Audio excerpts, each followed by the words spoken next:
Buka ayat yang ke-6.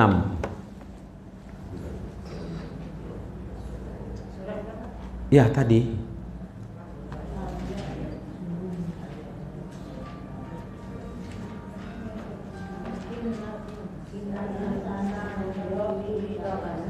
Iya.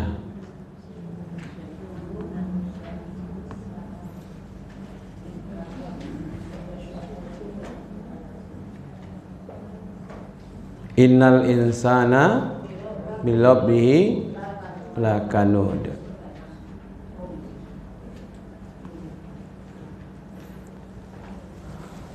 Tiba jo kudo dipuji-puji. Tiba jo manusia langsung sekali, Bu. Ya kan?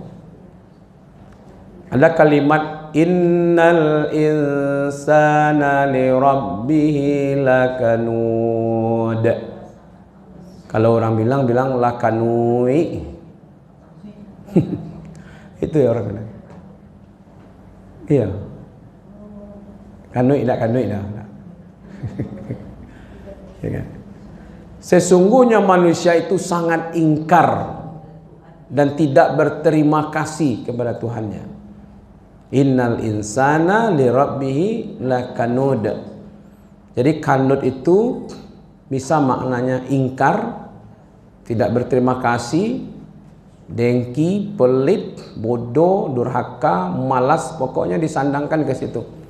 Yang berlawanan tadi, kalau kudanya semangat, manusianya tidak semangat. Ya kan? Lalu ingkar, lakanud. Ya kan?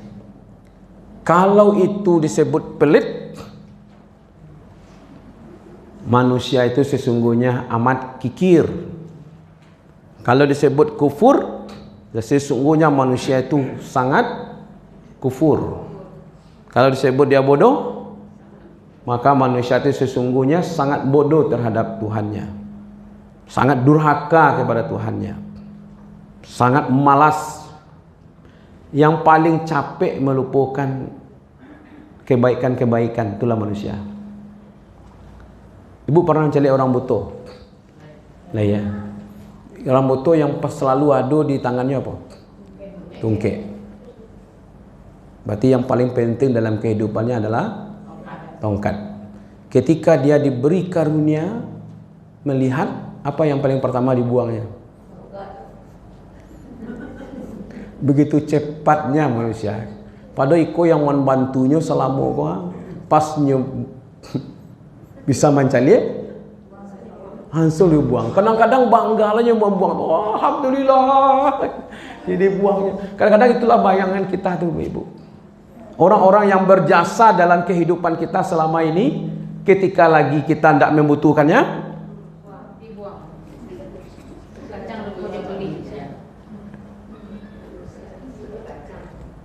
Saya sebenarnya tersinggung nih, Ibu.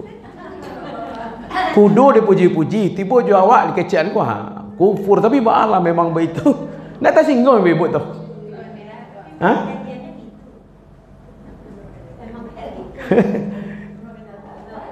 Itu ada rahasianya di sini sebenarnya kan? Ya kan? Apalah maknanya kok sampai seperti ini gitu ya? Iya, jadi seolah-olah kita ini diperbandingkan. Kudanya 5 ayat memuji-muji kuda sesadonya. Tiba langsung ayat yang ke-6 langsung ke manusia apa ini? Iya kan? Langsung ke manusia kan? Apa cara mencaliannya itu Ibu-ibu? Karena manusia itu punya akal dan pikiran tapi tidak digunakan. Itu ya.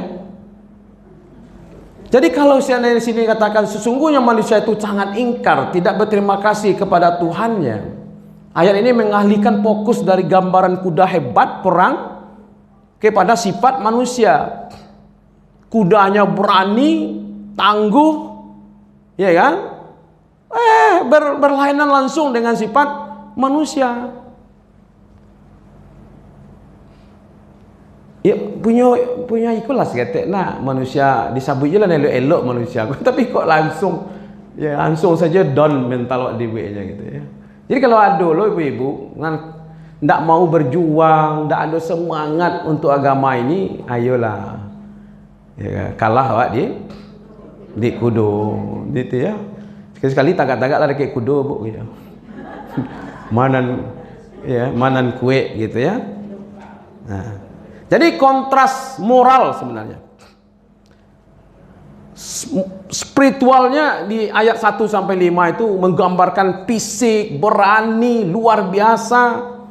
Tiba-tiba di ayat 6 langsung saja manusia kok kelemahan moral, spiritualnya kurang, menunjukkan manusia kok tidak berani, sering lalai, ya kan? Moralnya kurang, spiritualnya kurang itu, ya kan? Kita mau lihat bagaimana Hamka ya. Buya Hamka memahamkan ini ayat yang ke-6 itu menunjukkan manusia tidak berterima kasih, manusia itu lupa dengan jasa. Banyaklah yang diselipkan apa tadi, bagaikan kacang. Ada orang lebih kare pada itu bu, malapian sasak, anjing atau sapi. Sudahlah dilapian ya, awal giginya lo itu kasihan di persandingan tuh, ke anjing atau ke manusia tuh, kan barik tuh, ya kan, tidak merasa puas dengan nikmat, nambah lagi bu, nafsunya panas, tidak mau kenyang dong, itulah manusia, kata Buya Hamka, bukannya Cik Abo, ya kan, ini tipe manusia, ya kan. Jadi innal insana li rabbihi lakanud. Sesungguhnya manusia itu pakai inna lagi itu. Sesungguhnya manusia itu terhadap Tuhannya tidak berterima kasih. Padahal ndak ado diadoan bu. Ndak ado diadoan. Disediakan rezeki, disediakan seluruhnya lah. Tinggal pakai saja, ya kan? Tapi ketika dia disuruh menyembah Allah, dia tidak mau. Qalilan ma tashkurun, hanya sedikit yang bersyukur. Nah, itulah pernah kita kaji itu, ibu-ibu, begitu luar biasanya manusia, ya kan? Tibonya nafsu tidak mau pernah kenyang, Bu. Kira-kira tujuan Allah menyebutkan seperti ini apa sebenarnya?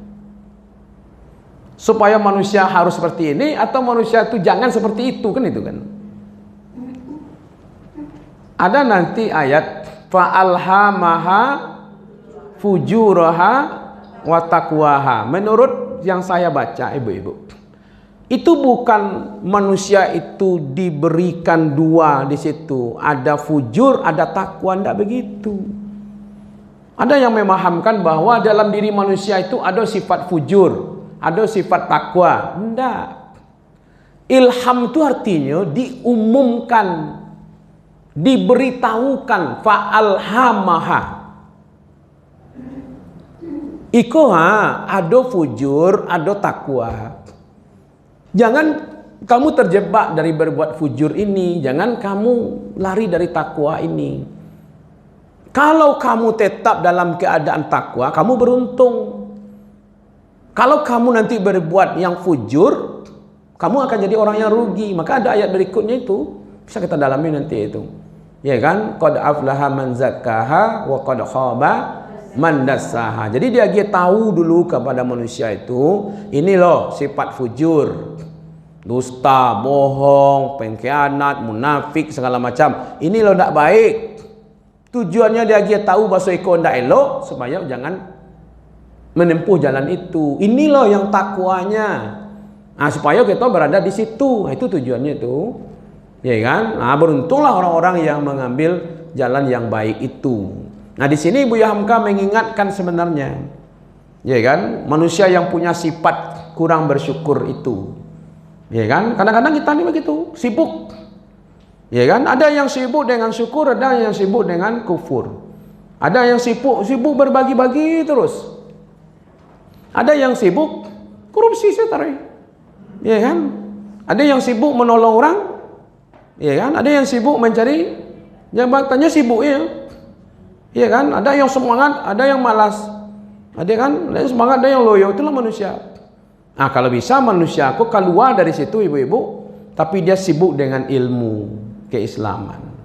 Dia sibuk, ya kan, menggunakan kekuasaannya untuk Islam.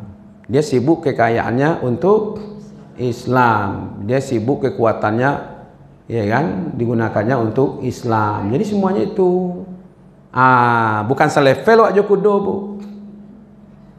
Jadi kalau kudonya semangat, manusianya semangat. Kalau kudanya begitu kuat, manusianya kuat, pasti manusia di atas kuda. Iya kan? Iya. Di mana ada perang ibu-ibu, kudo saja yang maju. Pasti ada orang di atasnya. Maka itu orang yang di atasnya itu ketika dia berhadapan dengan musuh, dia mati dalam keadaan syahid seperti itu dan ikhlas karena Allah perjuangannya, dia disebut dengan mati syahid. Kan ampe saya golongannya, kalau nak minan nabiyina wasiddiqina wasyuhada, bagian dari orang yang syuhada di situ.